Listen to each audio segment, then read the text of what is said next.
பிஸ்மில்லாஹிர்ரஹ்மானிர்ரஹீம். அன்பின் மாணவர்கள் அனைவருக்கும் அஸ்ஸலாமு அலைக்கும் வரஹ்மத்துல்லாஹி வபரகாத்துஹு. வணக்கம். மீண்டும் அரசியல் விஞ்ஞானத்தோடு நாங்கள் தொடர்பட்டிருக்கின்றோம்.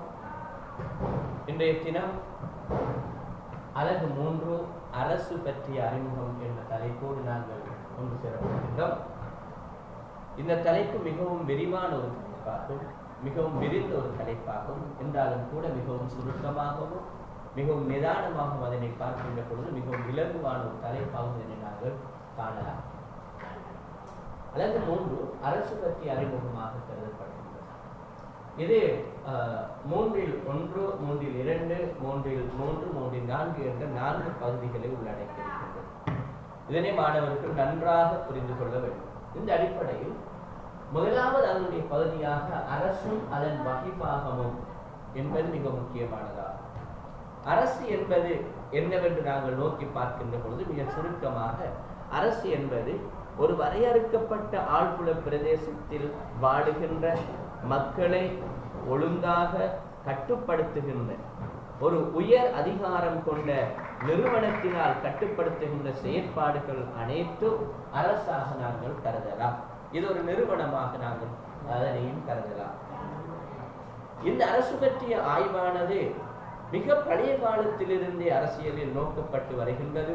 அரசியல் விஞ்ஞான கற்கையின் மிக பிரதானமான ஒரு மைய ஆய்வு பொருளாகவும் கருதப்படுகின்றது. இந்த அடிப்படையில் இந்த உங்களுடைய தலைப்புகளை பொறுத்தவரை முதலாவது தலைப்பு அரசும் அதன் வகிபாகமும் என்பதன் கீழ் அரசும் அதன் பணிகளும் முக்கியப்படுத்தப்பட்டிருக்கின்றன. அரசும் அதன் பணிகளும் என்ற அந்த அடிப்படையில் அரசினுடைய பணிகளை இரண்டாக நாங்கள் பிரித்து நோக்கலாம். ஒன்று அரசினுடைய மரபு ரீதியான பணிகள், மற்றது அரசினுடைய தற்கால பணிகள் என 2 பகுதிகளாக இதனை நோக்கலாம். அரசினுடைய மரபு ரீதியான பணிகளை நோக்குகின்ற பொழுது அதனுடைய சட்டத்துறையினூடாக சட்டங்களை இயற்றுதல், நிர்வாகத்துறையினூடாக சட்டங்களை அமல்படுத்துதல், நீதித்துறையினூடாக நீதியை நிலைநாட்டுதல் என்ற அடிப்படையில் இதனுடைய மரபு ரீதியான பணிகளை நோக்கி பார்க்கலாம். இதற்கு அடுத்ததாக அதனுடைய தற்கால பணிகளை நோக்கி பார்க்கின்ற பொழுது அது மிகவும் விரிந்த பணிகளாக நோக்கப்பட்டிருக்கின்றன. அதனுடைய பொருளாதார நிர்வாகத்தை கொண்டு நடாத்துதல், அரசுடைய பொருளாதார நிர்வாகத்தை கொண்டு நடத்துதல், சமூகத்தினுடைய பாதுகாவலனாக இருந்து சமூகத்தை வழிநடாத்துதல், சமூகத்தை பாதுகாத்தல், இதற்காக பல நிறுவனங்களை பயன்படுத்துதல், போலீஸ், ஆயுதப்படைகள் என்பவற்றை இதற்காக பயன்படுத்துதல். அடுத்ததாக யுத்தம் செய்கின்ற செயற்பாடுகள் அல்லது சமாதானத்தை நிலைநாட்டுகின்ற என்ற அதனுடைய தற்கால பணிகளை அல்லது சமகால பணிகளை நாங்கள் நோக்கி பார்க்கலாம். இது மிக முக்கியமான ஒரு விடயம். இது அடுத்ததாக அரசும் அதன் வகிப்பாகும் அல்லது அரசினுடைய அறிமுகம் பற்றிய தலைப்பில் உங்களுக்கு இடப்பட்டிருக்கின்றது. சமூகத்தின் அதி உயர் நிறுவனமாக அரசு விளங்குகின்றது. சமூகத்தில் மிகவும் உயர்ந்த அதிகாரம் படைத்த மிகவும் அதி உன்னத நிலையில் இருக்கின்ற நிறுவனம் தான் அரசு என்ற அடிப்படையில் உங்களுக்கு ஒரு தலைப்பு இடப்பட்டிருக்கின்றது. இது அடிக்கடி கேள்விக்கு வருவது. எனவே மிக முக்கியமான ஒரு தலைப்பாகவும் இதை நாங்கள் பார்க்கலாம். சமூகத்தில் பல நிறுவனங்கள் காணப்படுகின்றன. இந்த எல்லா நிறுவனங்களையும் விட மிகவும் உயர்ந்த அதிகாரம் கொண்ட நாட்டு மக்களுடைய அனைவருடைய நலன்களையும் பார்க்கின்ற ஒரு நிறுவனமாக அரசு காணப்படுகின்றது. எனவே அது சமூகத்தில் உயர்ந்ததாக இருக்கின்றது. சமூகத்தினுடைய அனைத்து உறுப்பினர்களும் அரசின் உறுப்பினர்களாக இருக்க வேண்டும் என்று அது நோக்கி இருக்கின்றது. எனவே சமூகத்தின் அதி உயர் நிறுவனமாக அரசு விளங்குகின்றது. இந்த சமூகத்தினுடைய அதி உயர் நிறுவனம் என்ற அடிப்படையில் உங்களுக்கு 2 அர்த்தங்கள் இடப்பட்டிருக்கின்றது. ஒன்று, முதலாவது அரிஸ்டோட்டிலுடைய கருத்து. இவர் தன்னுடைய பொலிட்டிக்ஸ் என்ற நூலில் இவ்வாறு கூறுகின்றார்: சமூகத்தினுடைய நலன்களை எல்லாம் பாதுகாப்பது, பொது நலன்களை செயற்படுத்துவது, பொது நலன்களை நிறைவேற்றுவது அரசு. எனவே அரசுக்கு மனிதன் கட்டுப்பட வேண்டும். எனவே அது சமூகத்தின் உயர் நிறுவனமாக இருக்கின்றது என்ற மிக பிரதானமான ஒரு கருத்து. அடுத்த 2வது கருத்து மேக்ஸ் வெபரினுடைய கருத்து. மேக்ஸ் வெபர் தன்னுடைய பொலிட்டிக்ஸ் as a vocation என்ற நூலில் அரசியலை தொழில் ஒன்றாக என்ற நூலில் அவர் குறிப்பிடுகின்ற போது சொல்கின்றார், ஒரு வரையறுக்கப்பட்ட ஒரு பிரதேசத்தில் மிகவும் உயர்ந்த பலத்தை அதிகாரத்தை பிரயோகிக்கின்ற நிறுவனம் அரசுதான் என்று அவர் கூறுவதன் காரணமாக ஒரு சமூகத்தினுடைய அதி உயர் நிறுவனமாக அரசு விளங்குகின்றது. இது இன்னும் ஒரு மிக முக்கியமான அம்சமாகும். எனவே சமூகத்தில் பல்வேறுபட்ட அடிப்படைகளில் பார்த்தால் மிக உயர்ந்த நிறுவனமாக அரசு காணப்படுகின்றது. எனவே சமூகத்தில் அதி உயர் நிறுவனமாக அரசு இருப்பதற்கு பல்வேறு காரணங்கள் இருக்கின்றது. முதலாவது, சமூகத்தின் அனைத்து ஏனைய நிறுவனங்களையும் கட்டுப்படுத்துகின்ற அதிகாரம், இறைமை என்ற அதற்கே உரித்தான அதிகாரம், எல்லா மக்களையும் அது உறுப்பினராக பெற்றிருக்கின்ற அதிகாரம், உயர்ந்தபட்ச தண்டனை மரண தண்டனையை கூட அளிக்கின்ற அந்த அளவிற்கான அதிகாரம் அரசுக்கு மாத்திரமே இருக்கின்றது. எனவே சமூகத்தினுடைய அதி உயர் நிறுவனமாக அரசு விளங்குகின்றது. இன்று வரை அது அவ்வாறு இயங்குகின்றது, விளங்குகின்றது என்பதை நாங்கள் புரிந்து கொள்ளலாம். அடுத்த மூன்றாவது பிரதானமான ஒரு தலைப்பு நவீன ஆழ்புல அரசு உங்களுக்கு இடப்பட்டிருக்கின்றது.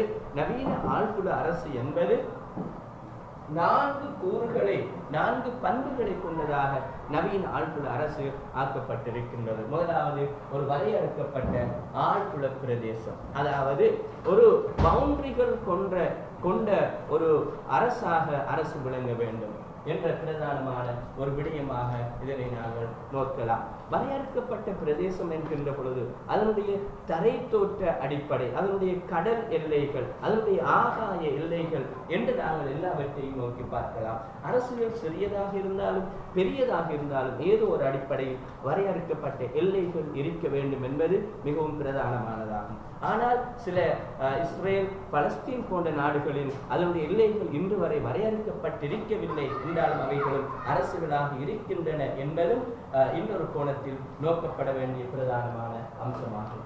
இரண்டாவது, தேசிய அடிப்படை. தேசிய அடிப்படை என்பது அதில் வாழுகின்ற அந்த வரையறுக்கப்பட்ட பிரதேசத்தில் வாழ்கின்ற அனைத்து மக்களையும் உள்ளடக்குகின்ற ஒரு செயற்பாடாகும். அந்த தேசத்தினுடைய அந்த வரையறுக்கப்பட்ட பிரதேசத்தினுடைய உறுப்பினர்களாக நாங்கள் இருக்கின்றோம் என்ற உணர்வோடு வாழ்வதாகும். இதனை நாங்கள் ஒரு தேசிய உணர்வாக கூட இதனை பார்க்கலாம். எனவே அந்த பிரதேசத்தினுடைய அனைத்து மக்களும் ஒன்றாக இருத்தலை இது குறிப்பிட்டு காட்டியிருக்கின்றது. மூன்றாவது, இறைமை.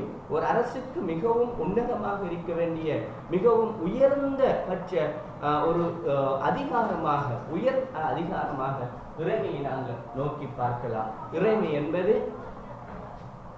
ஒரு அரசுடைய உயர் அதிகாரமாக நோக்கப்படுகின்றது. ஜான் பாடின் என்பவர் இது தொடர்பில் முதலாவது கருத்து தெரிவித்தவராவார். அதன் பின்னர் பலர் அரசனுடைய இறைமை பற்றி பேசியிருக்கின்றார்கள். அரசினுடைய இறைமைகளை நாங்கள் உள் இறைமை, வெளி இறைமை என்ற அடிப்படையிலும் நோக்கி பார்க்கலாம். ஏதோ ஒரு அடிப்படையில் கட்டாயம் ஒவ்வொரு அரசுக்கும் கட்டாயமாக இறைமை இருக்க வேண்டும். அடுத்ததாக இதனுடைய இன்னும் ஒரு பிரதானமான ஒரு அம்சம் அரசாங்கம் இருக்க வேண்டும். இந்த இறைமையை செயற்படுத்துவதற்காக அரசினுடைய சட்டங்களை, அரசினுடைய விடயங்களை செயற்படுத்துவதற்காக அரசாங்கம் என்று ஒன்று இருக்க வேண்டும். அரசுக்கும் அரசாங்கத்துக்கும் இடையில் பிரதான வேறுபாடு, அரசுதான் இறைமையை கொண்டிருக்கின்றது, அரசுதான் எஜமானனாக இருக்கின்றது, அரசுதான் ஒரு உயிர் போன்றிருக்கின்றது, கண்ணுக்கு புலப்படாததாக இருக்கின்றது. இதேவேளை அரசாங்கம் என்பது கண்ணுக்கு புலப்படுகின்ற அரசினுடைய இறைமையை பயன்படுத்துகின்ற காலத்துக்கு காலம் மாறுபடக்கூடியதாக இருக்கின்றது. ஆனால் அரசு காலத்துக்கு காலம் மாறுபடாது, அரசாங்கம் மாறுபட்டு கொண்டிருக்கும் என்ற அடிப்படையில் ஏதோ ஒரு அடிப்படையில் கட்டாயமாக அரசாங்கம் என்ற நிறுவனம்தான் அரசை இயக்குகின்ற பிரதானமான செயற்பாட்டு கரமாகும். எனவே அரசாங்கமும் இருக்க வேண்டும். இவ்வாறு 4 பிரதானமான கூறுகளையும் கொண்டிருக்குமாயின் அதனை நாங்கள் நவீன ஆழ்புல அரசு என்று குறிப்பிடலாம். இன்று அநேகமாக எல்லா அரசுகளும் இந்த 4 கூறுகளையும் கொண்டிருப்பதும் குறிப்பிடத்தக்க அம்சமாகும். அடுத்த தலைப்பாக உங்களுக்கு இடப்பட்டிருப்பது நவீன தேசிய அரசு, நவீன தேசிய அரசாகும். நவீன தேசிய அரசு என்பது இது இன்னும் ஒரு மிக முக்கியமான ஒரு பிரதானமான விடயமாகும். ஒவ்வொரு எல்லைப்படுத்தப்பட்ட அரசும் அதில் வாழுகின்ற மக்களும் தங்களுடைய தேசம் என்ற உணர்வோடு வாழுகின்ற செயற்பாடாகும். அது வரையறுக்கப்பட்ட அந்த பிரதேசத்தில் வாழ்கின்ற அனைத்து மக்களும் அதே தேசத்தினர்கள் அதே என்ற உணர்வோடு வாழ்வதாகும். இலங்கையில் வாழ்கின்றவர்கள் இலங்கையன், ஸ்ரீலங்கன், இந்தியாவில் வாழ்கின்றவர்கள் இந்தியன், அமெரிக்காவில் வாழ்கின்றவர்கள் அமெரிக்கன், அமெரிக்காவைச் சேர்ந்தவர்கள் என்று சொல்லுகின்ற ஒரு உணர்வு நிலையாகும். இந்த எண்ணக்கருவானது ஐரோப்பாவில் தோற்றம் பெற்றது. முதலாவது தேசிய அரசாக பிரான்ஸ் அரசு அடையாளப்படுத்தப்பட்டிருக்கின்றது ஐரோப்பாவில். குறிப்பாக 1789 பிரான்சிய புரட்சிக்கு பின்னர் இது உருவாக்கப்பட்டிருப்பதாக அவங்களுடைய கைடில் விடப்பட்டிருக்கின்றது. அதனை நீங்கள் பார்த்துக் கொள்ள வேண்டும். அடுத்ததாக உலகமயமாக்கலும் அரசும் என்ற இன்னொரு தலைப்பும் உங்களுக்கு போடப்பட்டிருக்கின்றது. உலகமயமாக்கல் காரணமாக தேசிய அரசுகள் இன்று பாரிய சவாலுக்கு உட்பட்டுள்ளன என்ற விடயத்தை மையப்படுத்தி இந்த தலைப்பு உங்களுக்கு இடப்பட்டிருக்கின்றது. உலகமயமாக்கல் என்பது மிக முக்கியமாக நாங்கள் கருத்தில் கொள்ள வேண்டிய ஒரு விடயமாகும். உலகமயமாக்கல் என்பது என்னவென்றால், உலகத்தை ஒரு பூகோள ஒரு உள்ளங்கைக்குள் கொண்டு வருகின்ற செயற்பாடாகும். தகவல்களை வேகமாக பெற்றுக்கொள்வது, தகவல்களை வேகமாக பரிமாறிக்கொள்வது ஒரு விடயம். அடுத்ததாக பொருளாதார ரீதியான செயற்பாடுகளை நாடுகளுடைய எல்லைகளை தாண்டியும் செயற்படுத்துதலாகும். அடுத்தது வணிக செயற்பாடுகள், அடுத்ததாக அரசியல் செயற்பாடுகள், சமூகத்தினுடைய ஏனைய விடயங்கள் அனைத்தையும் அரசின் எல்லைகளையும் தாண்டி செயற்படுத்துவதாகும். இதற்காக நாங்கள் பார்க்கின்றோம் இன்டர்நெட், வலையமைப்புகள், கூகுள் போன்ற நிறுவனங்களின் ஊடாக இதனை செயற்படுத்துவதை நாங்கள் மிகவும் அழகாக பார்க்கலாம். எனவே உலகமயமாக்கல் மிகவும் முக்கியமான ஒன்றாக இன்று மாறிவிட்டிருக்கிறது. உலகமயமாக்கல் காரணமாக அரசுகள் பெரும் சவாலுக்கு உட்பட்டுள்ளன, மிகவும் சவாலுக்கு உட்பட்டுள்ளன. இது தொடர்பாக ஜீன் மேரி கெஹன்னோ என்பவர் பிரதானமாக தன்னுடைய புத்தகத்தில் குறிப்பிடுகின்ற பொழுது மிக முக்கியமான சில விடயங்களை குறிப்பிட்டு காட்டுவதை நாங்கள் பார்க்கின்றோம்.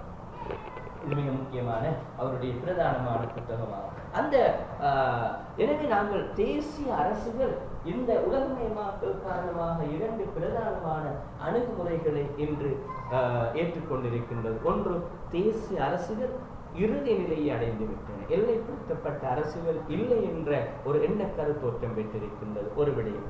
இரண்டாவது, மிக பிரதானமாக தேசிய அரசுகள் இருக்கின்றது, ஆனால் அவற்றினுடைய வரைவிலக்கணம் அவற்றை மீள் கட்டமைப்புக்கும் மீள் வரைவிலக்கணத்துக்கும் உட்படுத்த வேண்டும் என்ற சிந்தனை இன்று அதிகரித்திருக்கின்றது.